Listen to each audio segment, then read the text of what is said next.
ایمان لے آئے اور عمل کیے بھلے. ان اللہ یدخل الذین آمنوا، وہ لوگ جن کو اللہ تعالیٰ داخل کرے گا وہ ایمان والے ہوں گے اور نیک اعمال کرنے والے ہوں گے. کیا ہوں گے؟ بھلے اعمال کرنے والے ہوں گے. تو ان کو کس میں داخل کیا جائے گا؟ جنات تجری من تحت الانہار، جنت کے اندر داخل کیا جائے گا. جو بھی ایمان لایا، جس نے بھی اچھے عمل کیے، جس نے بھی تقوی اختیار کیا، وہ کامیاب بھی ہوگا، جنتی بھی ہوگا، اور حضور اکرم صلی اللہ علیہ وسلم کی معیت اور محبت بھی اس کو حاصل ہوگی. بنیاد اور کامیابی، بنیاد اور کامیابی وہ کیا ہے؟ اچھی طرح رکھا کرو اللہ کے بندے.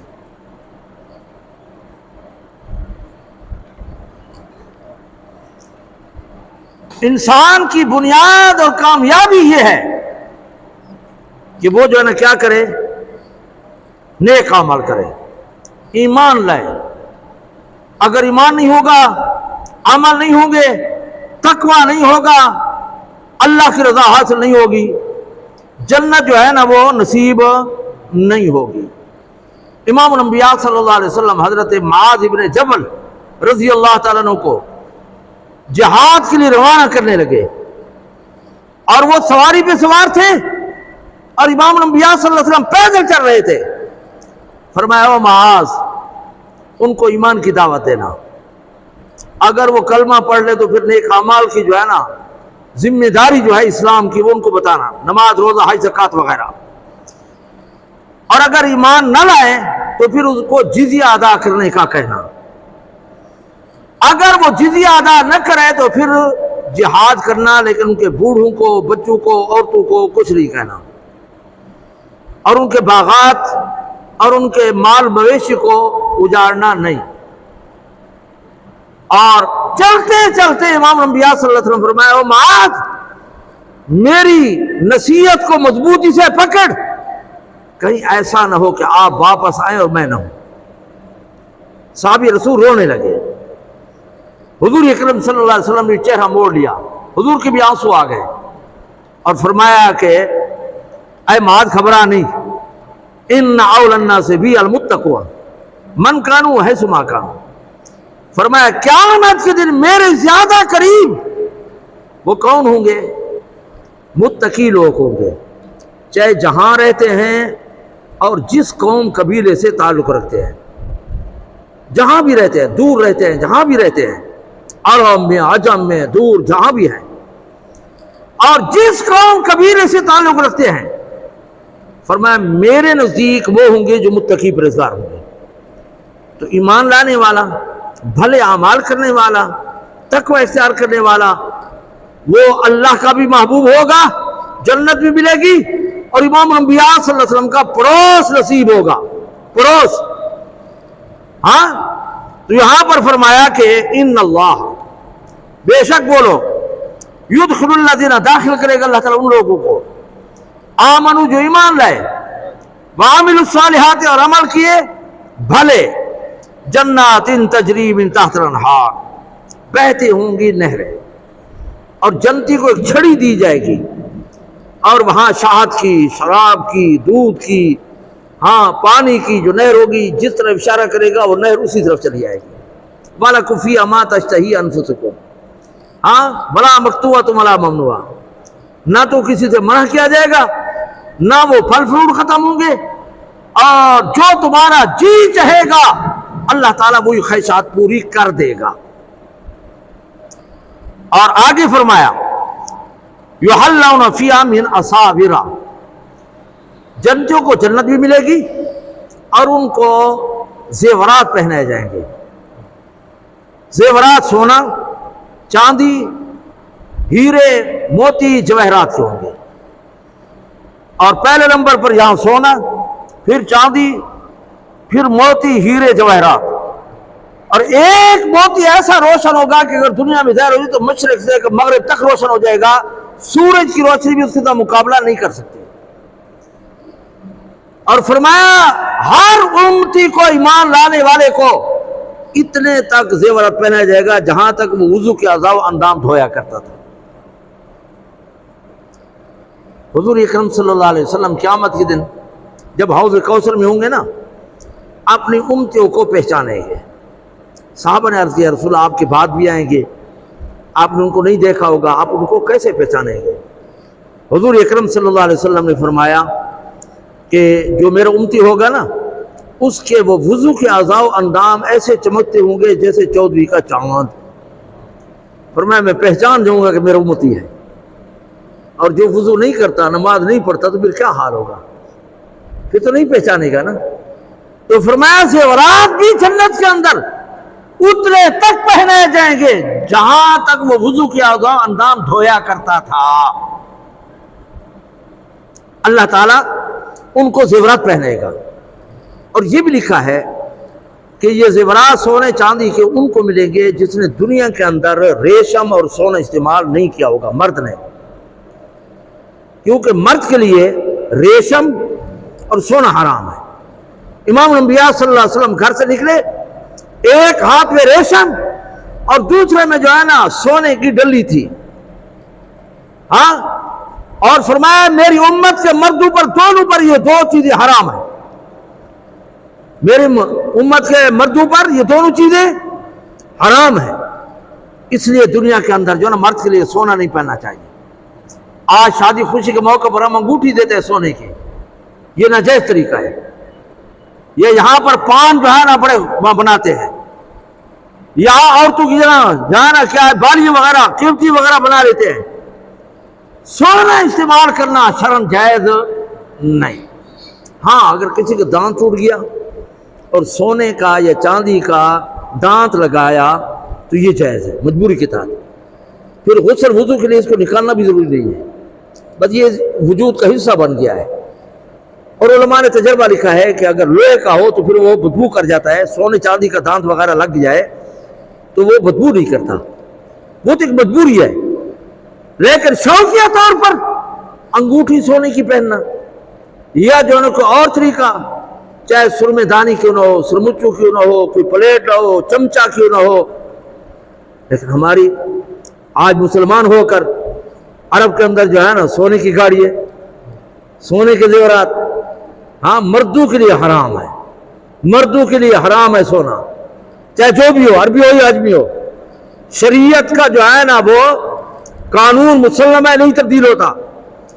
تو یہاں پر اللہ نے پوری طرح فرمایا کہ جس نے دنیا کے اندر سونا استعمال کیا جنت کے اندر زیورات سے محروم رہے گا۔ تو یہاں پر وہ لوگ جو ایمان لائے اور عمل کیے بھلے، جنت اور اس کے اندر نہریں اور اس کے اندر لباس، ہاں فیہا من اساور، فرمایا یحلون زیورات، ہاں من اساور من ذهب، سونے کے، اور وہ لؤلؤ موتی جواہرات، وَلِبَاسٌ فِيهَا حَرِيرٌ، اور جنت کے اندر جو لباس دیا جائے گا وہ ریشم کا ہوگا، جائز ہوگا۔ دنیا کے اندر ریشم استعمال کرنا جائز نہیں، لیکن جنت کے اندر ایسا ریشم ہوگا کہ دور سے موٹا نظر آئے گا، قریب سے ہاتھ لگائیں گے تو قریب ہوگا۔ اور فرمایا اللہ تعالیٰ جنت کے اندر درخت پیدا کرے گا، اس کا پھل ہوگا، اس سے جو ہے نا یہ ریشم نکلے گا، لباس بنے گا۔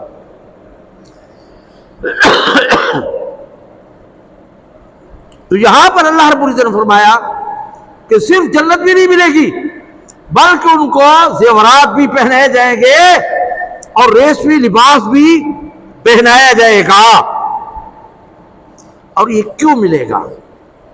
یہ ان کو ملے گا کیوں؟ وَهُدُوا إِلَى الطَّيِّبِ، یہ کلمہ پڑھنے کی برکت ہوگی۔ وَهُدُوا، اللہ تعالیٰ ان کی رہنمائی کر چکا ہوگا۔ ہاں طیب، طیب سے مراد کلمہ طیبہ ہے۔ جس نے بھی لا الہ الا اللہ محمد رسول اللہ پڑھ لیا اس کو جنت بھی ملے گی، زیورات بھی پہنے جائیں گے، لباس بھی ملے گا۔ اور یہ کس کی برکت ہوگی؟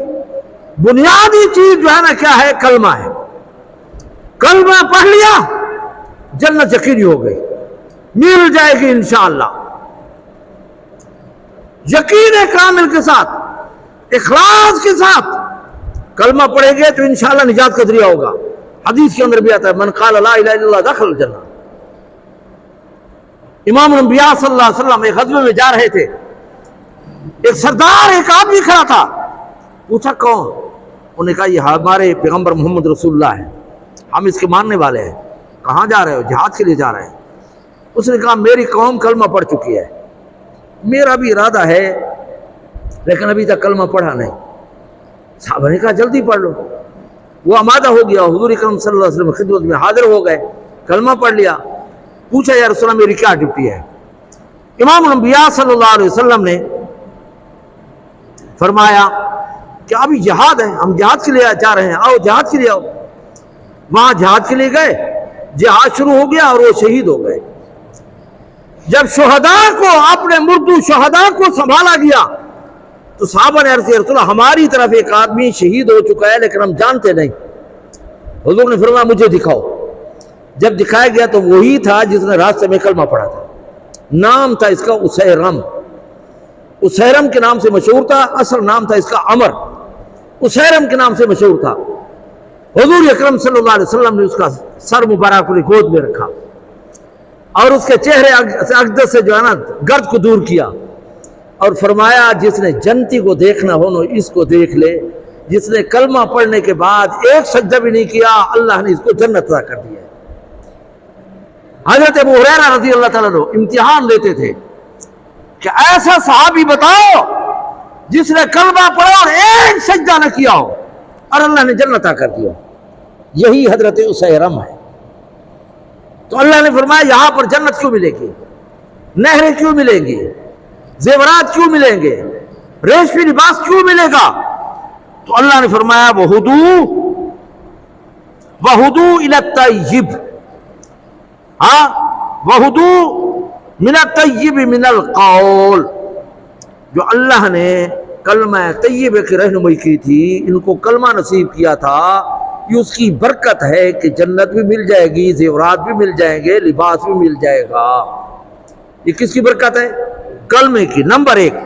نمبر دو فرمایا وَہُدُوا إِلَى صِرَاطِ الْحَمِيدِ، وہ جو ہے نا کس پر؟ کلمہ پڑھنے کے بعد راہ ہدایت پہ بھی رہا۔ راہ ہدایت پہ رہنا بھی ضروری ہے، خاتمہ بالایمان بھی ضروری ہے۔ سمجھ آ گئی نا؟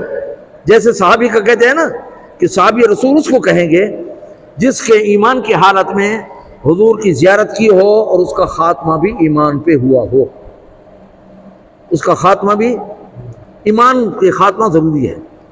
تو فرمایا ایک تو ان کو کلمہ نصیب ہو گیا، دوسرا صراط مستقیم بھی ان کو نصیب ہو گیا ہے۔ کیا ہو گیا؟ صراط مستقیم۔ یہ اللہ کی بہت بڑی نعمت ہے۔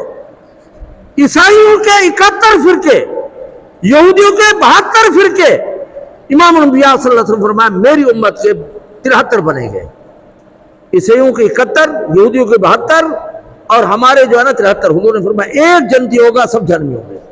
صحابہ گھبرا گئے، عرض کیا رسول اللہ جنتی کون ہوگا، کیا نشانی ہے؟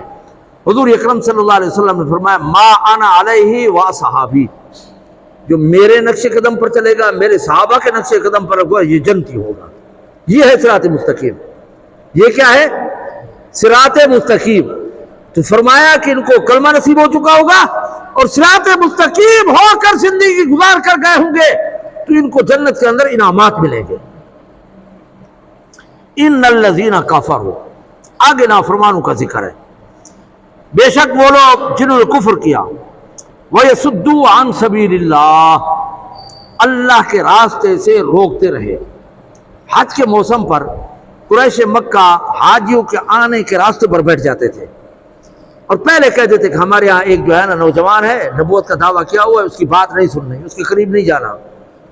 یہ ہے اللہ کے راستے سے روکنا۔ لوگوں کو کلمہ نہیں پڑھنے دیتے تھے، اسلام میں داخل نہیں ہونے دیتے تھے۔ یہ ہے کیا؟ کلمہ کیا ہے؟ ان کا صدو عن سبیل اللہ، اللہ کے راستے سے روکنا۔ اور دوسرا ان کا جرم کیا ہے؟ والمسجد الحرام، مسجد حرام سے روکتے تھے، خانہ کعبے سے۔ قریش مکہ کا دبدبہ تھا، ابو سفیان متولی تھا، اور سن 6 ہجری میں صحابہ کو پیچھے لوٹا دیا کہ ہم آپ کو جو ہے نا عمرہ نہیں کرنے دیتے. ہاں تو یہ مسجد سے روکتے تھے. مسجد سے روکنا جو ہے نا یہ کفار مکہ قریش مکہ کا طریقہ تھا. لہذا مسجد کی آبادی کا ذریعہ بننا چاہیے, ویرانی کا ذریعہ. اسی پر علماء نے لکھا ہے کہ اگر کوئی ایسی مرض ہو کسی کو کہ جس کے وجود سے بدبو آتی ہو یا لوگوں کو تکلیف ہوتی ہو تو اس کو مسجد سے روک دیا جائے. اس کو مسجد میں, کیونکہ یہ مسجد کے اندر رکاوٹ کا ذریعہ بن رہا ہے.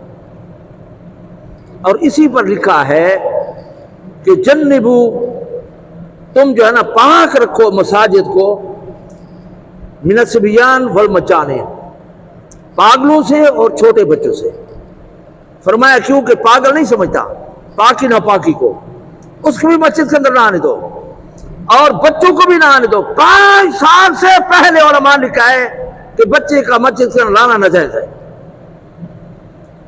لیکن جب لانے کا وقت نہیں ہوتا تو ہم لے آتے ہیں. پھر بہانہ کیا ہوتا ہے کہ پیچھو بھج کے آویں دے. جب نوکری پہ ہم جاتے ہیں پیچھے کیوں نہیں بھاگتا؟ دکان چلانے کے لیے جاتے ہیں پیچھے بچہ کیوں نہیں جاتا؟ یہاں مسجد میں پیچھے بھاگ کر آ جاتا ہے. سمجھ آ گئی ہے نا؟ اس لیے شریعت پر عمل کرنا چاہیے. اور جب نماز کی پابندی کا وقت آ جاتا ہے, وہ 10 سال کا 12 سال کا 15 سال کا بچہ ہو جاتا ہے, پھر نوجوان تب کام سے غائب ہو جاتا ہے. پھر ہمیں فکر نہیں ہوتی کہاں ہے, نماز پڑھی ہے نہیں پڑھی. جب لانے کا وقت نہیں ہے ہم لے آتے ہیں, اور جب لانے کا وقت ہوتا ہے پھر ہم نہیں لاتے. تو اس کا بھی خیال کرنا چاہیے. اور کوشش کرے انسان کہ اللہ کے گھر سے جو ہے نا رکاوٹ کا ذریعہ نہ بنے. رکاوٹ کا ذریعہ تو آج بھی خدا نہ خواستہ کوئی مسجد کے اندر دنگا فساد کرے گا, رکاوٹ کا ذریعہ بنے گا, تو یہ اسی طریقے سے مجرم ہوگا جیسے قریش مکہ مجرم تھے. اس کا خیال کرنا چاہیے. مساجد کی آبادی کا ذریعہ بننا چاہیے, مساجد بنانی چاہیے. آج یہ ذوق ہم سے ختم ہو گیا ہے. امام الانبیاء صلی اللہ علیہ وسلم سے فرمایا جو مر جاتا ہے اس کا نام اعمال بند ہو جاتا ہے, قیامت دن کھلے گا. لیکن فرمایا 3 آدمی ایسے ہیں اگر مر جائیں ان کو مردہ نہ کہو, ان کا یہ نام اعمال بند نہیں ہوتا, یہ کھلا رہتا ہے, اس کی نیکی لکھی جاتی جا رہی ہوتی ہے. ہاں اس کا صدقہ جاریہ وہ جو ہے نا قیامت تک جاری رہتا ہے. فرمایا پانی کا بندوبست کرنے والا, ہاں, اور مساجد بنانے والا, اپنی اولاد کو دین پڑھانے والا. اگرچہ مر جائے فرمایا اسے مردہ نہ کہو, یہ زندہ, اس کی اعمال جاری ہے. تو مسجد کی جو ہے نا کیا ہے آبادی کا ذریعہ بننا چاہیے, ویرانی کا ذریعہ نہیں بننا چاہیے. تو اللہ نے فرمایا ان الذین کفروا, بے شک وہ کافر تھے. ایک تو اللہ کے راستے سے روکتے تھے, اور دوسرا جو ہے نا کیا ہے مسجد حرام سے روکتے ہیں. الذی جعلناہ للناس, اللہ نے فرمایا میں نے اپنا گھر پوری کائنات کے لیے بنایا ہے. سواء العاکف والبادی, فرمایا چاہے کوئی مقامی ہے یا مسافر ہے, شہری ہے یا دیہاتی ہے, عربی ہے یا اجمی ہے, سب برابر ہیں. یہ ہم نہیں کر سکتے یہ تو ہمارے محلے کے اور دوسرے محلے والے نہ آئے, یہ تو شہریوں کے لیے دیہاتی نہ آئے. نہیں, اللہ کا گھر ہر ایک کے لیے ہے. کسی کو یہی مسئلہ لکھا ہے علماء نے کہ نماز کے لیے اپنی کوئی جگہ مختص کرنا جائز نہیں ہے. تو میری جگہ یہاں پر ہو, کسی نے نہیں پڑھنا, یہ غلط طریقہ ہے. جو جہاں آ گیا بیٹھ گیا. ہمارے یہ بری عادت ہوتی ہے کہ ایک جگہ مخصوص کر دیتے ہیں اور دوسرا گروپ بیٹھے تو ناراض ہوتے ہیں کہ یہ میری جگہ ہے, میری جگہ ہے. یہ مسجد کسی کی ملک نہیں ہے, لہذا جو بھی آئے بیٹھ گیا. ہاں بے اعتدالی سے بچنا چاہیے, راہ اعتدال پہ رہنا چاہیے. آج ہم اپنی جاگیر بنا لیتے ہیں, کوئی کچھ کہتا ہے کوئی کچھ کہتا ہے. جو پہلے آ گیا اذان دے دے, جو پہلے آ گیا اقامت کہہ دے, جو پہلے آ گیا پہلے سب میں بیٹھ جائے. ہاں جو جہاں نفل پڑھنا چاہے بیٹھ جائے. یہ ہر ایک کو اجازت ہے. تو اللہ نے فرمایا ہم نے بنایا ہے لوگوں کے لیے برابر. یہ مسجد جو ہے نا ہر ایک کے لیے, امیر غریب کے لیے, عربی اجمی کے لیے, چھوٹے بڑے کے لیے برابر ہے. ہاں دیہاتی اور شہری کے لیے برابر ہے, کسی کو آپ نہیں روک سکتے. تو یہاں پر فرمایا وَمَن يُرِدْ فِيهِ بِالْحَادِ, جو انسان بدبخت حرم کے اندر بے دینی پھیلاتا ہے، دو باتیں ہیں، ایک ملحد ہوتا ہے، ایک زندیق ہوتا ہے۔ ایک ملحد ہوتا ہے، ایک زندیق ہوتا ہے۔ ملحد اسے کہتے ہیں کہ جو خانہ کعبے کے اندر بے دین کی باتیں پھیلائے، شرک کی، بدعات، رسومات، اسلام پر طنز اور اس پر اعتراض، یعنی حرم کے اندر جو ہے نا کیا کرے، کیونکہ کائنات کے اندر سب سے محترم حصہ وہ حرم ہے۔ علماء نے مسئلہ لکھا ہے، یہاں آپ نے کوئی برائی کا ارادہ کیا، جب تک کریں گے نہیں گناہ نہیں لکھا جائے گا۔ برائی کا ارادہ کیا، جب تک آپ کریں گے نہیں وہ گناہ نہیں لکھا جائے گا، لیکن حرم کے اندر آپ نے گناہ کا ارادہ بھی کر لیا تو گناہ لکھا جائے گا۔ حرم کے اندر آپ اگر گناہ کا ارادہ نہیں کریں گے تو وہ جرم مجرم ہو گیا، گناہ لکھا جائے گا۔ وہ محترم جگہ ہے، لہذا وہاں پر وہ جو بے دینی پھیلاتا ہے اسلام پر اور وہ اعتراض کرتا ہے، اسلام کی جو ہے توہین کرتا ہے حرم کے اندر، تو اس کو کہتے ہیں ملحد۔ اس کو کیا کہتے ہیں؟ ملحد۔ زندگی کسے کہتے ہیں؟ جو اسلامی لبادہ اوڑھ کر بے دین کی تبلیغی کریں، جیسے مرزئی بے ایمان، کلمہ بھی ہمارا، نماز بھی ہماری، سارے اشعار اسلام ہمارے، لیکن کفر و الحاد پھیلا رہے ہیں، یہ زندیق ہے۔ اور شرعی طور پر زندیق کا حکم یہ ہے کہ اس کو 3 دن تک مہلت دی جائے، اگر جو ہے نا وہ ایمان لاتا ٹھیک نہیں تو اس کو قتل کر دی جائے، دنیا کے اندر رہنے کے اس کو حق بھی حاصل نہیں ہے۔ سمجھ آ گئی ہے نا؟ یہ زندیق ہے بے ایمان۔ اس لیے اللہ رب العزت نے فرمایا کہ جو انسان کیا کرتا ہے، ہاں، وَمَن يُرِدْ فِيهِ بِالْإِلْحَادٍ، جو الحاد کو پھیلاتا ہے ہاں حرم کے اندر، خانہ کعبے کے اندر، بظلم، ظلم کرتا ہے، زیادتی کرتا ہے، قتل و غارت کرتا ہے، لڑائی جھگڑا کرتا ہے، نُذِقْهُ مِنْ عَذَابٍ الْعَلِيمٍ، ہم ان کو عذاب چکھائیں گے دردناک۔ کس کو؟ اللہ کے راستے سے روکنے والے کو، مسجدوں کو ویران کرنے والے کو، اور حرم کے اندر بے دینی پھیلانے والوں کو ہم کیا چکھائیں گے؟ نذیق کو چکھائیں گے ہم من عذاب علیم، دردناک عذاب۔ یہ ہو گئے 2 مسئلے۔ تیسرا مسئلہ یہ ہے، وَإِذْ بَوَّأْنَا لِإِبْرَاهِيمَ مَكَانَ الْبَيْتِ أَلَّا تُشْرِكْ بِي شَيْئًا، اللہ نے فرمایا ہم نے نشاندہی کر دی، بتا دیا ابراہیم کو کہ خانہ کعبہ یہاں بنانا ہے۔ اگرچہ خانہ کعبے کی بنیاد پہلے پڑ چکی تھی، سب سے پہلے اس کی بنیاد فرشتوں نے رکھی، پھر جنات آئے، پھر اس کے بعد اس کی بنیاد حضرت آدم نے رکھی، پھر عذاب نوح جو پانی کی صورت میں آیا تھا اس میں یہ مٹ گیا تھا، پھر حضرت ابراہیم کو اللہ نے حکم دیا کہ آپ اس کو بنائیں۔ عرض کہ اللہ کہاں بناؤں؟ 2-3 روایات ہیں۔ پہلی روایت یہ ہے کہ حضرت جبرائیل نے آ کر نشاندہی کی کہ یہاں بناؤ، نشان لگا دیے۔ نمبر 2، اللہ نے فرمایا بادل کے پیچھے چلو، بادل جہاں کھڑا ہو جائے گا، جہاں اس کا سایہ ہوگا، یہاں بناؤ۔ نمبر 3 جو تفسیر مدنی میں لکھا ہوا ہے کہ تیز ہوا چلی، اس نے وہاں ریت کو، مٹی کو بالکل اکھیڑ دیا، اڑا کر لے گئی، اور خانہ کعبے کی جو ہے نا کیا ہے، بنیادیں زہر ہو گئی۔ اللہ نے فرمایا اس پر جو ہے نا کیا کرو، تم تعمیر کرو۔ بات سمجھے نہیں سمجھے؟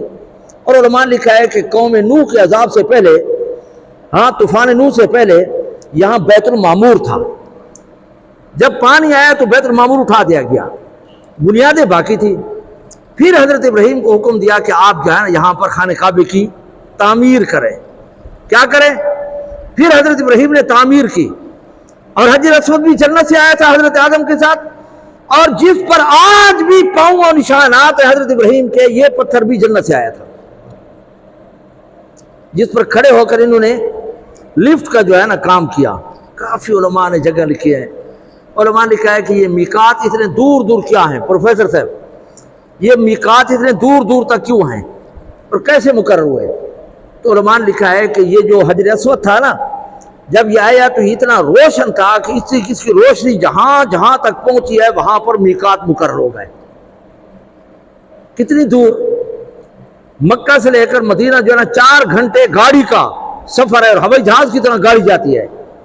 بیر علی وہاں ہے۔ تو خانہ کعبے کا جو حجر اسود تھا اب جو ہے نا سیاہ ہو گیا گناہوں کی وجہ سے، ہاں انسانوں کے گناہ گار ہاتھ لگنے کی وجہ سے سیاہ ہو گیا، یا بعض علماء نے اتنے عورتوں کے ہاتھوں سے جو ہے نا یہ سیاہ ہو گیا۔ یہ اتنا جو ہے نا پر نور تھا کہ اس کی روشنی مدینے تک پہنچی، جہاں جہاں تک پہنچی ہے وہاں تک کیا ہو گیا؟ میقات مقرر ہوئے۔ اب یہ ہے کہ ہم جو کام کرتے ہیں دائیں طرف کرتے ہیں یا بائیں طرف؟ ذرا بولو، دائیں طرف کرتے ہیں۔ اب خانہ کعبے کا طواف ہے بائیں طرف ہے، دائیں طرف نہیں ہے۔ چکر کس طرح لگاتے ہیں؟ اس طرح لگاتے ہیں یا نہیں لگاتے؟ ہاں یہ سیکھنا چاہیے یار۔ آج کل جو ہے نا ہمارے جو ہے نا کئی لوگ جو ہے نا صحیح نام بھی نہیں لیتے، پتہ بھی نہیں ہے تاریخ کا۔ ہاں اس طریقے سے جو ہے نا کیا ہے، صفا مروہ تو صفا مروہ کہتے ہیں، یا اس طریقے سے جو ہے نا پورے احکامات بھی ہمیں یاد نہیں ہے۔ تو یہاں پر یہ ہے کہ انسان کو یہ سیکھنا چاہیے، پھر حج کرنا چاہیے، مزہ آئے گا۔ تو علماء نے کہا کہ بائیں طرف کیوں ہے؟ تو اس کی وجہ یہ لکھی ہے کہ دل کس طرف ہے؟ بولو یار، بائیں طرف ہے۔ جب اس طرف جو ہے نا چکر لگائیں گے جو دل خانہ کعبے کے قریب ہوگا یا دور ہوگا؟ قریب ہوگا۔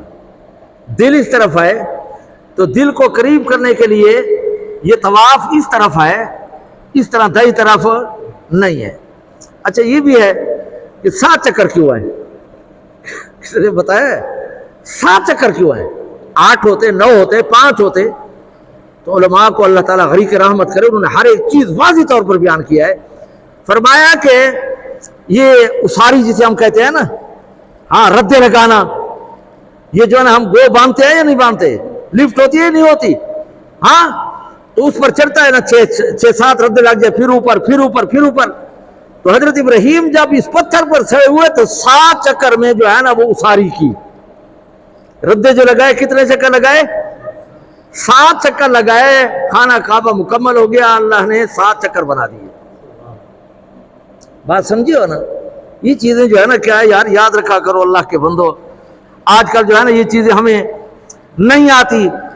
تو یہاں پر میں یہ عرض کر رہا تھا کہ اللہ رب العزت نے فرمایا کہ وَإِذْ بَوَّأْنَا، ہم نے نشاندہی کر دی، ہم نے بتا دیا ابراہیم کو کس کا؟ مکان البیت، جہاں پر خانہ کعبہ تعمیر کرنا تھا، اور اس کو تعمیر کیا۔ تعمیر کرنے کے بعد یہ بھی دعا کی تھی کہ یا اللہ میری اولاد کے لیے کھانے پینے کا بندوبست کر دے۔ حالانکہ غیر آباد علاقہ ہے، کچھ بھی نہیں ہوتا۔ اللہ نے حضرت ابراہیم کی دعا کو قبول کیا اور شام سے فرشتوں کو کہا کہ زمین کا ٹکڑا اٹھاؤ اور حجاز میں پہنچاؤ۔ اور یہ جو طیف ہے نا، یہ شام سے اٹھایا گیا فرشتوں کے ذریعے سے ٹکڑا ہے جہاں پر ہر قسم کی باغات اور آبادی ہوتی ہے، اس لیے ٹھنڈا بھی ہے، پاکستان کی مری ہے۔ یہ اللہ نے حضرت ابراہیم کی دعا قبول کی اور اللہ نے فرشتوں کو حکم دیا کہ شام سے حصہ اٹھاؤ اور حجاز میں لاؤ۔ یہ حضرت ابراہیم کی دعا کی برکت ہے۔ اور اسی طریقے سے محمد رسول اللہ کی بھی دعا کی تھی کہ یا اللہ خانہ کعبہ میں نے بنایا، معلم تو بنا کر بھیج۔ حضور آ گئے۔ تو یہاں پر خانہ کعبے کی تعمیر کا حکم ہے، اور پھر فرمایا واللہ تشرک بی شیئا، اس کے ساتھ شرک نہ کرنا۔ خانہ کعبہ شرک سے پاک ہے۔ وَطَاهِرْ بَيْتَ لِلطَّائِفِينَ وَالْقَائِمِينَ وَرُكَّعِ السُّجُودِ، اور اس کو پاک رکھو طواف کرنے والوں کے لیے اور اعتکاف کرنے والوں کے لیے اور رکوع اور سجدہ کرنے والوں کے لیے۔ مسجد کا صفائی کا بندوبست کرنا یہ جو ہے نا ہر مسلمان کا فرض ہے، یہ ہر مسلمان کا فرض ہے، لیکن اس فرض سے آج کل بالکل ہم غافل ہیں۔ بڑی جو ہے نا افسوس سے کہنا پڑتا ہے، مسجد کا جو بھی معاملہ ہو نا ہم جو ہے نا کان نہیں دھرتے۔ کون سی بات کروں، 1 ہفتہ ہو گیا ہمارے تہہ خانے میں جو ہے نا پانی آ رہا ہے، کسی محلے والے کو جو ہے نا فکر نہیں ہے۔ خدا نہ کرے اتنی بڑی بلڈنگ ہے، اگر کریک ہوگی تو کیا ہوگا؟ پچھلے ہفتے سے جو نا پانی آ رہا ہے نیچے. کسی ہمارے مقتدی کو یا نمازی کو یہ خیال نہیں ہے کہ یار ایک نیا پائپ جو نا پھٹا ہوا ہے اور کوئی نہیں. ہمارا یہ حال ہے. مسجد بنانا نبیوں کی سنت، تعمیر کرنا نبیوں کا سنت، صفائی کرنا نبی کی سنت. لیکن ہمارے یہاں یہی بتایا جاتا ہے جب نمازی آتا ہے نا صف ڈالنے کے لیے تیار نہیں ہے. ہاں طالب ڈالیں گے یا امام ڈالے گا یا مؤذن ڈالے گا. یہ ہمارا حال. ہم داغ داغ شد پمبا کجا کجا نے ہم. انسان کون کون سی چیز روئے، پھر کچھ بات کہیں تو پھر مقتدی ناراض ہو جاتے ہیں کہ جی ہماری بےزتی ہو گئی. ہمارے گھر کے اندر اگر پانی داخل ہوتا تو ہم برداشت کرتے؟ رات کو نیند نہیں آتی. جو بھی بات ہو یہاں سے پھونک جاتا ہے کہ مولانا صاحب یہ ہو گیا ہے. ہمارا کوئی فریضہ نہیں ہے. اس کی طرف توجہ دینی چاہیے خدا کے لیے. یہ اللہ کا گھر ہے، اس کی طرف توجہ دینی چاہیے، اس کی ضروریات کا خیال کرنا چاہیے. تو اللہ نے نبی کو فرمایا کہ وہ طاہر، اس کو پاک رکھ، صفائی کر. طواف کرنے والے، نماز پڑھنے والے، رکوع سجدہ کرنے والے. علماء نے لکھا ہے کہ اللہ نے حضرت ابراہیم سے امتحان لیا تھا. وَإِذِ ابْتَلَىٰ إِبْرَاهِيمَ رَبُّهُ بِكَلِمَاتٍ فَأَتَمَّهُنَّ. اللہ نے ابراہیم سے امتحان لیا. کون سے امتحان لیا؟ بعد نے کہا کہ بیٹے ذبح کرنے کا امتحان لیا، حضرت ابراہیم نے کیا. بعد نے کہا ہجرت کرنے کا حکم دیا، حضرت ابراہیم نے کیا. بعد نے کہا کہ نہیں، اللہ نے جو ہے نا بیوی بچوں کو جنگل کے اندر چھوڑنے کا کہا، حضرت ابراہیم نے پورا کیا. بعد نے کہا خانہ کعبے کا جو ہے نا حکم دیا کہ اس کو تعمیر کرو، حضرت ابراہیم نے پورا کیا. بعد نے کہا حضرت علامہ طاؤس فرماتے ہیں کہ اللہ نے حضرت ابراہیم کو 10 چیزوں کو حکم دیا کہ سیدھی مانگ نکالو، داڑھی رکھو، مونچھیں کٹاؤ، کلی کرو، ناک میں پانی چڑھاؤ، اور بغل کے بال جو ہے نا کھینچو، زیر ناف بال صاف کرو، خطرہ کرو، اور ناخن کاٹو، اور استنجا بالماء کرو. یہ 10 چیزیں حضرت ابراہیم کی بھی سنت ہے، محمد رسول اللہ کی بھی سنت ہے. جب حضرت ابراہیم نے ان کو پورا کیا اللہ خوش ہوئے، فرمایا انی جاعلک للناس اماما. اے ابراہیم تجھے میں نے امام اور نبی بنا دیا ہے. میں نے آپ کو کس وجہ سے جب نبی بنایا تو فوراً حکم دیا وطاہر بیتیا. ہاں پہلے پارے کے اندر بھی آتا ہے کیا میرے گھر کو پاک رکھ. نبی کی ڈپٹی کیا لگی؟ 70,000 کم و پیش نبی حضرت ابراہیم کے بیٹے ہیں، یہ جد الانبیاء ہیں. ان کو اللہ نے کیا فرمایا؟ مسجد کی صفائی کر، مسجد کی صفائی کر. یہ نبیوں کو اللہ نے حکم دیا ہے. اس لیے اللہ رب العزت نے فرمایا کہ اس گھر کو پاک رکھ.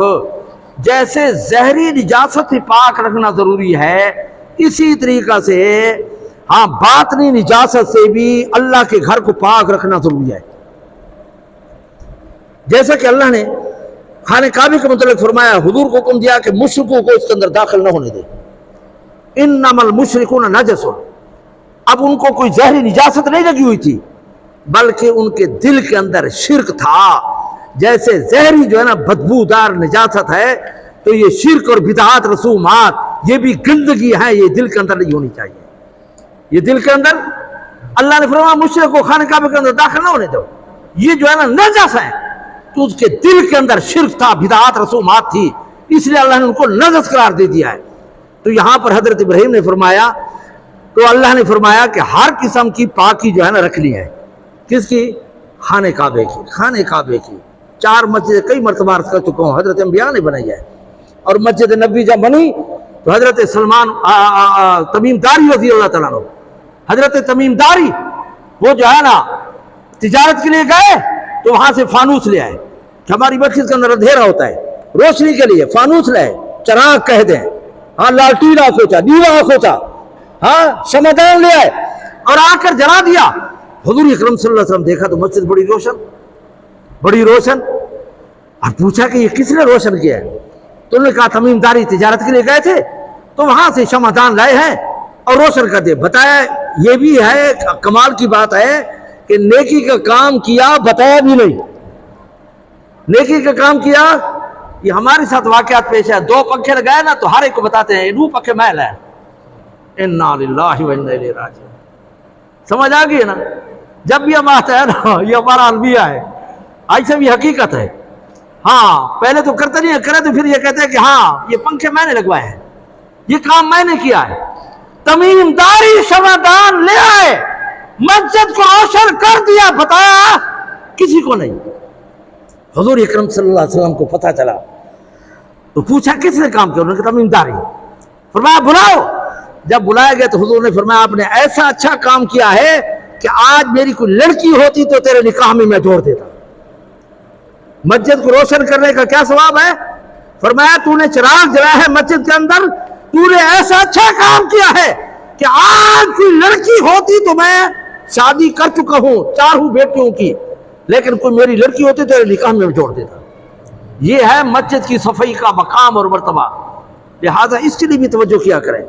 ہاں ہمارے ہاں جب چندہ ہو رہا ہو نا، جیب سے نکالا، 5000 کا نوٹ بھی ہوگا، 1000 کا بھی ہوگا، 500 کی بھی ہوگی، 100 کا بھی ہوگا، نکالے گے 10 روپے لوگوں کو دکھانے کے لیے کہ ہاں میرا جیب بھرا ہوا ہے۔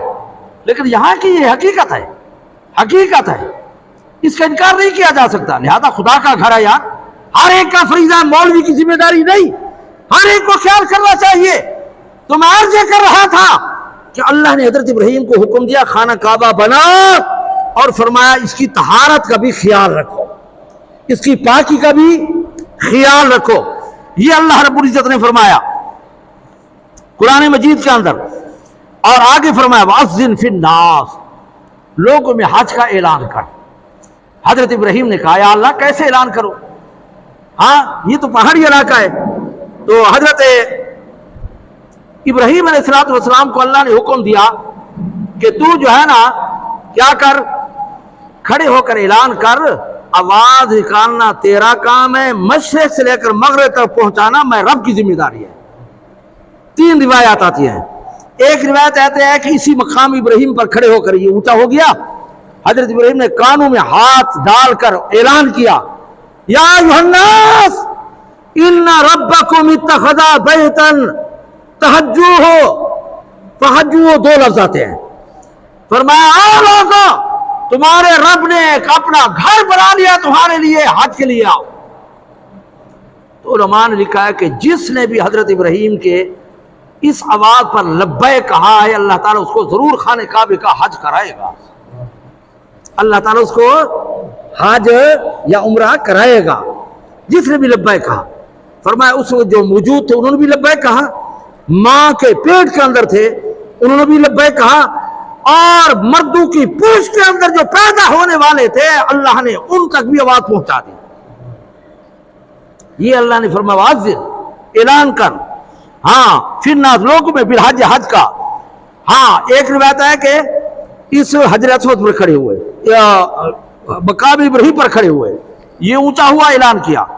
دوسری روایت آتی ہے صفا پہاڑی پر کھڑے ہوئے، اس پر اعلان کیا۔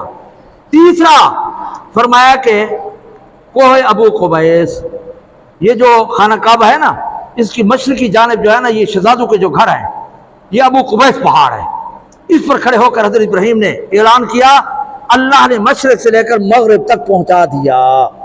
اسی کے متعلق اللہ نے فرمایا وَأَذِّن فِي النَّاسِ بِالْحَجِّ يَأْتُوكَ رِجَالٍ، ہر ایک آئیں گے پیدل، ہر ایک آئیں گے حج کے لیے پیدل۔ علماء نے کہا پیدل حج کرنا افضل ہے، مشقت زیادہ ہے لہذا پیدل حج کرو۔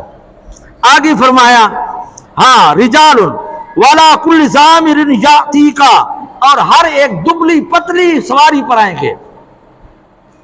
جو زیادہ سفر کرنے والی ہوتی تھی نا وہ موٹی سواری نہیں ہوتی تھی، پتلی دبلی بڑی جو ہے نا مضبوط، وہ زیادہ سفر کرتی تھی، اس لیے گھوڑے بھی جو جتنا پتلے ہوتے تھے وہ زیادہ بھاگتے تھے، اونٹنی اور یہ جو سواری ہوتی تھی وہ بھی پتلی دبلی ہوتی تھی۔ تو اللہ نے فرمایا پتلی دبلی سواری سے آئیں گے، ہاں کہاں سے؟ ہاں من کل فج عمیق، دور دراز راستوں سے آئیں گے۔ فرمایا حج کے لیے آئیں گے، اور کیوں آئیں گے؟ لیشہدوا منافع لہم، یہ کیوں آئیں؟ حج کے لیے کیوں آئیں؟ اللہ نے فرمایا لیشہدوا منافع لہم، اپنے منافع حاصل کرنے کے لیے۔ کس کے لیے؟ منافع حاصل کرنے کے لیے۔ کس کے لیے آئیں گے؟ منافع کیا ہے؟ سب سے بڑا نفع یہ ہے کہ 90 سالہ 80 سالہ بوڑھا اور گناہوں سے لگا ہوا، کئی گناہ کیے ہوئے، جب خانہ کعبے میں حج کے لیے آتا ہے تو اللہ تعالیٰ اس کے سارے گناہ معاف کر دیتے ہیں، اللہ تعالیٰ اس کے سارے گناہ یہ نفع ہے یا نہیں ہے؟ پوری زندگی کے گناہ دھول جائیں، بدکاریاں دھول جائیں، جرم دھول جائیں، تو اللہ نے فرمایا لیشہدوا، تاکہ وہ جو ہے نا کیا ہوں، حاضر ہوں، منافع لہم، نفع حاصل کرنے کے لیے۔ انسان کے لیے نفع ہے یا نہیں ہے؟ کتنا جو ہے نا گناہ کر کے جاتا ہے۔ حضور اکرم صلی اللہ علیہ وسلم نے فرمایا جو اخلاص کے ساتھ اللہ کی رضا کے لیے فریضہ ادا کرنے کے لیے حج کرنے کے لیے جاتا ہے، ایسے ہو جاتا ہے جیسے ماں کے پیٹ سے ابھی پیدا ہوا۔ فرمایا جو میرے حق میں کوتاہی کی ہوتی ہے میں معاف کر دیتا ہوں، جو لوگوں کے گناہ کیے ہوتے ہیں میں ضامن بن جاتا ہوں۔ یہ ہے حج کا مقام و مرتبہ۔ اور فرمایا جو طاقت و قوت رکھنے کے باوجود حج نہیں کرتا، حضور نے فرمایا مجھے کوئی پرواہ نہیں ہے، وہ یہودی ہو کر مرے یا نصرانی ہو کر مرے۔ فرمایا خطرہ ہے کہ وہ ایمان پہ نہیں مرے گا۔ لہذا یہ بھی شوق پیدا کرنا چاہیے، حج عمرے کرنے چاہیے، یہ اللہ کا بہت بڑا انعام ہے۔ اور یہاں پر یہ فرمایا کہ حج کرنا چاہیے۔ آئیں گے لوگ بڑے دور دراز سے۔ یہاں پر ایک مسئلہ، بعض لوگ ناراض بھی ہو جاتے ہیں ہماری باتوں پر۔ بعض ہمارے جو ہے نا مولوی جو ہے نا وہ بھٹک چکے ہیں، پیسے کمانے کے لیے وہ یہ کہہ رہے ہیں کہ ہاں عورت جو ہے نا بغیر محرم کے جا سکتی ہے۔ پاکستان کا جی قانون بن گیا ہے کہ عورت بغیر محرم کے جا سکتی ہے۔ شریعت پاکستان کے قانون کے مطابق ہے یا پاکستانی قانون شریعت کے مطابق ہے؟ شریعت کا قانون مسلم ہے۔ فتاوی محمودیہ کئی جلدوں میں ہے، فتاوی عثمانیہ کئی جلدوں میں ہے کہ عورت پر حج فرض بھی ہو، پیسہ بھی ہو، راستہ بھی پرامن ہو، اگر غیر محرم ساتھ نہیں ہے تو حج فرض نہیں ہے۔ بڑی ذمہ داری سے عرض کر رہا ہوں، بڑی اس کے ذمہ داری سے عرض کر رہا ہوں، فرض حج بھی نہیں ہے،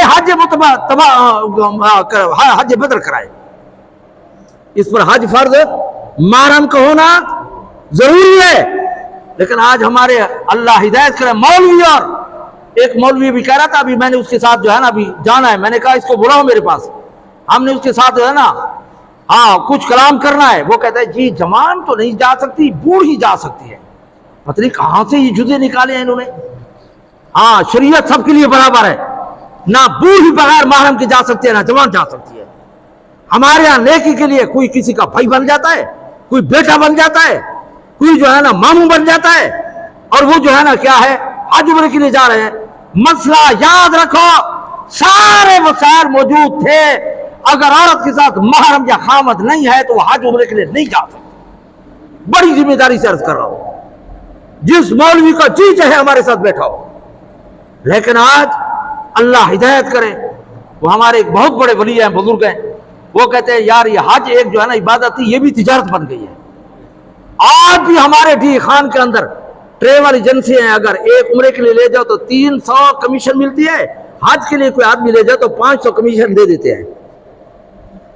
اور جو آگے پھر ان عمرے حاجی والے کے ساتھ ہوتے میں بیان نہیں کرتا، پھر کافی تلخی پیدا ہو جائے گی۔ جہاں کچھ ان کے ساتھ ہوتا ہے، خدا کا خوف کرو یار، ایک عبادت ہے، اس میں بھی لوگوں کو جو ہے نا دھوکے میں رکھنا، فراڈ کرنا، پیسے کمانا، جھوٹ بولنا، خدا کا خوف کرنا چاہیے۔ تو میں عرض کر رہا ہوں یہاں کہ حج کرنے کے لیے فریضہ ہے، اور عورت کے ساتھ اگر خاوند اور محرم نہیں ہے تو حج عمرے کے لیے، جب فریضے کے لیے نہیں جا سکتی تو عمرے کے لیے جا سکتی ہے۔ عمرہ تو سنت ہے، عمرہ تو سنت ہے۔ لہذا اس گمراہی سے بھی بچے، ان باتوں سے بھی بچے۔ ہم خوش ہوتے ہیں کہ یہ میری ہمشیرہ ہے، یہ میری بیٹی ہے، یہ میری ماں ہے، اور ٹریور والے جو ہے نا وہ نسبت بنا دیتے ہیں کہ یہ تیرا بھائی ہے، یہ تیرا بیٹا ہے، یہ تیرا جو ہے نا باپ ہے۔ لا حول ولا قوت الا باللہ العلی العظیم۔ خدا کا خوف کرو یار۔ مجھے بھی کسی نے دعوت دی تھی کہ 12 آدمی برابر کرو، آپ کو مفت لے جائیں گے عمرے پہ۔ میں نے ایک بہت بڑے بزرگ ہیں، میں نام لے لیتا، بہت بڑے محترم ہیں میرے بزرگ ہیں، میں نے ان سے پوچھا، میں نے کہا اس طرح آفر آئی ہے کہ 10-12 آدمی برابر کرو تو میں مفت لے جائیں گے۔ تو خدا کی قسم کھا کر کہتا ہوں، اس بزرگ نے کہا کہ مولانا صاحب، ناظم صاحب، این ظلم شریک نتھی میں، این ظلم عظیم شریک، یہ میں جو ہے نا قرآن کہہ کر کہہ رہا ہوں، اس کے الفاظ ہیں، میرے نہیں ہیں۔ انہوں نے کہا خدا کے لیے ظلم عظیم میں شریک نہ ہونا۔ ہماری کوئی دشمنی نہیں ہے کسی سے، دین کی بات عرض کر رہا ہوں، دین کو نبی کہا جائے، ہاں جو دین ہے اس کو اسی حالت میں رکھا جائے. ہمیں جی پاکستان کا قانون بن گیا ہے کہ بغیر محرم کے جا سکتی ہے، لہذا جا سکتی ہے. شریعت جو ہے نا پاکستانی قانون کے تابع نہیں ہے، شریعت کے اصول مسلم ہے. تو یہاں پر یہ مسئلہ ضروری تھا. اس لیے آج کل ہماری مولوی کی بات کر رہا ہوں، عام کی بات نہیں کر رہے. بڑے فضائل، بڑے جو ہے نا تجارتیں، بڑے جو ہے نا کیا ہے، جہاں کچھ کہتے ہیں وہاں کچھ کہتے ہیں. یہ لمبی داستان ہے، میں اس کو نہیں چھیڑنا چاہتا. بڑی لمبی داستان ہے، مجھے کافی کچھ معلوم ہے اللہ کے فضل سے. جو کچھ وہاں بزاروں کے ساتھ ہوتا ہے عمرے حج والوں کے ساتھ، میں اس کو فی الحال جو ہے نا ابھی یہ ورقہ پلٹنا چاہتا ہوں، نہیں چھیڑنا چاہتا. بہرحال جو حضرات بھی ہیں بھلے ایک مرتبہ نہیں 10 مرتبہ حج عمرے پہ جائیں، لیکن راستہ تو صحیح ہونا یار، شریعت کے مطابق تو ہونا. لوگوں کو دھوکہ دے کر محمد رسول اللہ کے ساتھ میں کیسے ہوں گے آپ؟ کہتے کچھ ہیں کرتے کچھ ہیں. سمجھ آ گئی نا؟ اس بے اعتدالی سے بچنا چاہیے ہمیں. اللہ تعالی ہمیں صحیح دین پر عمل کرنے کی توفیق عطا فرمائے. بہرحال یہاں پر یہ ہے کہ اللہ نے فرمایا حج کے لیے ہے. آگے فرمایا لیشہدوا منافع لہم. پہلی بات تو یہ ہے کہ اللہ نے فرمایا یہ حاضر ہوں اپنے فائدے کے لیے. پہلا فائدہ کیا ہے کہ گناہ بخش دیے جاتے ہیں. دوسرا علماء نے لکھا ہے کہ حج عمرے کے دوران تجارت کرنا جائز ہے. تجارت کرنا چاہے تو تجارت لیشہدوا منافع لہم، اپنے منافع بھی حاصل کریں. ہاں اور آگے فرمایا اللہ رب العزت نے وَيَذْكُرُ اسْمَ اللَّهِ فِي أَيَّامٍ معلومات، ایام معلومات کے اندر 10 11 12 کے اندر اللہ کا ذکر بھی کریں، تکبیرات بھی کہیں، قربانی بھی کریں، جانوروں کو ذبح کریں تو اللہ کا نام لے کر. اللہ جانور بھی حلال ہو اور اللہ کا نام بھی لیا جائے. تو فرمایا بہیمۃ الانعام، جانور فَكُلُوا مِنْهَا، خود بھی کھاؤ، وَأَطْعِمُوا الْبَائِسَ الْفَقِيرَ، وہاں کے جو محتاج ہیں ان کو بھی کھلاؤ، ان کو بھی کھلاؤ. قربانی جب کرے گا تو خود بھی گوشت کھا سکتا ہے، چاہے یہاں قربانی کرے یا وہاں کرے، قربانی کا گوشت کھا سکتا ہے. لیکن اگر منت مانی ہے کسی بکرے کی تو نہ خود کھا سکتا ہے نہ کوئی امیر کھا سکتا ہے، غریبوں کو دینا ہوگا. کوئی کہے کہ اگر میرا بیٹا پیدا ہو گیا تو میں بکرا صدقہ خیرات کروں گا، تو اب اسے بکرے سے خود نہیں کھا سکتا، امیر آدمی نہیں کھا سکتے، رشتہ دار نہیں کھا سکتے، غریبوں کو دینا ضروری ہوگا. منت کا جو ہے نا جو بکرا ہے یا کوئی صدقہ خیرات ہے. اسی طریقہ سے اگر کوئی حج عمرے کے اندر کوتاہی ہو گئی، ہاں جس پر جو ہے نا ایک جو ہے نا کیا آ جاتی ہے، جرمانہ آ جاتا ہے، کوئی جو ہے نا قربانی کا جانور دینا ہوتا ہے، وہ بھی مسکین و غریبوں کو دینا ہوگا، نہ خود کھا سکتا ہے نہ کوئی امیر کھا سکتا ہے. یہاں پر فرمایا قربانی کا خود کھاؤ، ثم یقضوا تفثهم، پھر صاف ہو جاؤ، پھر احرام کھولو. ہاں جب قربانی ہو جائے سر مڈا لو، رمی جمار کر لو، طواف زیارت ہو جائے، پھر احرام کھولو. اگرچہ طواف زیارت سے بھی احرام کھول سکتے ہیں. فرمایا احرام کھولو اور اپنی میل کچیل دور کرو. وَلْيُوفُوا نُذُورَهُمْ، اگر کوئی منت مانی ہوئی تھی حج کیا منت پوری ہو گئی، ہاں وَلْيُوفُوا نُذُورَهُمْ وَلْيَطَّوَّفُوا بِالْبَيْتِ الْعَتِيقِ، اور جتنا زیادہ ہو سکے بیت عتیق کا جو ہے نا طواف کرو. مراد خانہ کعبہ ہے. خانہ کعبے کو عتیق کیوں کہتے ہیں؟ عتیق، عتیق مانا آزاد، عتیق مانا آزاد. تو یہ کفار کے غلبے سے آزاد ہے، اس لیے اسے کہتے ہیں عتیق. دوسرا معنی لکھا ہے عتیق مانا پرانا. تو سب سے پہلے خانہ کعبے کی تعمیر ہوئی، اس لیے یہ پرانا ہے. تو اللہ نے فرمایا وَلْيَطَّوَّفُوا بِالْبَيْتِ الْعَتِيقِ، اس کے جو ہے نا کیا کرو.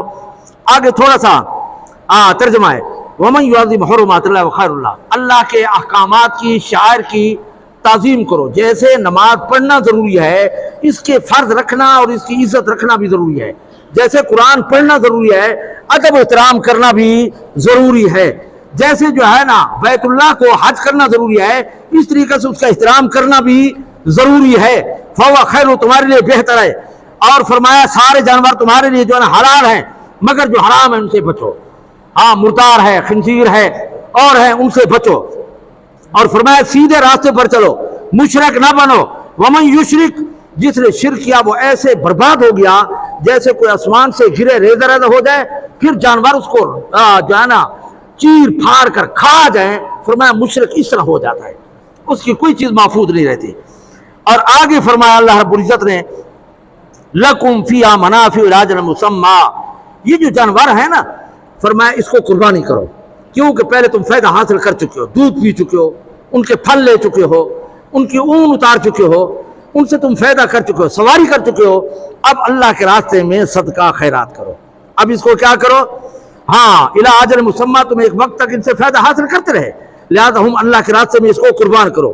ثم محل البیت العتیق، یہاں جا کر جو ہے نا کیا کرو، تم جو ہے نا بیت عتیق کے ساتھ جا کر قربان کرو. ان کو کیا کرو؟ ان کو قربان کرو. تو اس لیے جو ہے نا اگر کوئی خدا نہ خواستہ یہاں احرام باندھا، رکاوٹ ہو گئی اور نہیں جا سکا، تو جو قربانی کا جانور بھیجے گا نا تو وہاں حرم میں بھیجے گا، وہاں ذبح ہوگا، تو پھر جو ہے نا یہاں پر یہ احرام کھول سکتا ہے، ورنہ نہیں. لہذا حج عمرے والے احتیاط کریں کہ جب جانے والے ہوں تو جب جہاز میں بیٹھ جائیں تب نیت کریں عمرے حج کی، پہلے نہ کریں، کہیں رکاوٹ آ جائے تو پھر مشکل ہو جائے گی، احرام نہیں کھول سکیں گے. بہرحال کافی چیزیں رہ گئی ہیں. 3 باتیں مجلس فقہ کے زیر اہتمام.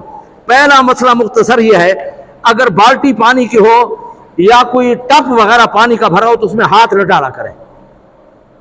اگر آپ کا ہاتھ تھا ناپاک، یہ پانی ناپاک ہو گیا، اس کے بعد جتنا پانی لیتے رہیں گے غسل نہیں ہوگا. حضور نے فرمایا جب تم سوئے ہوتے ہو نا تمہیں نہیں پتا ہوتا آئینہ باتت یدہ، تمہارے ہاتھ نے رات کہاں گزاری ہے. یہاں فرمایا سب سے پہلے گھٹنوں تک ہاتھ دھونا ضروری ہے. پانی بالٹی میں پڑا ہو یا ٹب میں پڑا ہو تو مگے کے ذریعے سے یا کسی اور چیز کے ذریعے سے پہلے ہاتھ دھوئیں، پھر جو ہے نا ٹپ یا بالٹی میں ڈالیں، تب وضو کریں گے تو ہوگا، ورنہ وضو اور غسل نہیں ہوگا. اور اگر ہاتھ ناپاک ہے، آپ نے ہاتھ ڈالا تو پانی ناپاک ہو گیا، اب جتنا پانی ڈالتے رہیں گے آپ نے خوش ہو کہ میں نے غسل کر لیا، غسل نہیں ہوگا. پہلا یہ ہے. دوسرا مسئلہ یہ ہے کہ اگر عورت حاملہ ہو تو کوئی طلاق دے تو طلاق ہو جائے گی. ہمارے یہاں کئی مسائل آتے ہیں، جی میں طلاق تو دیتی ہے لیکن میری بیوی حاملہ ہے، طلاق نہیں تھی. طلاق ہر حالت میں ہو جاتی ہے.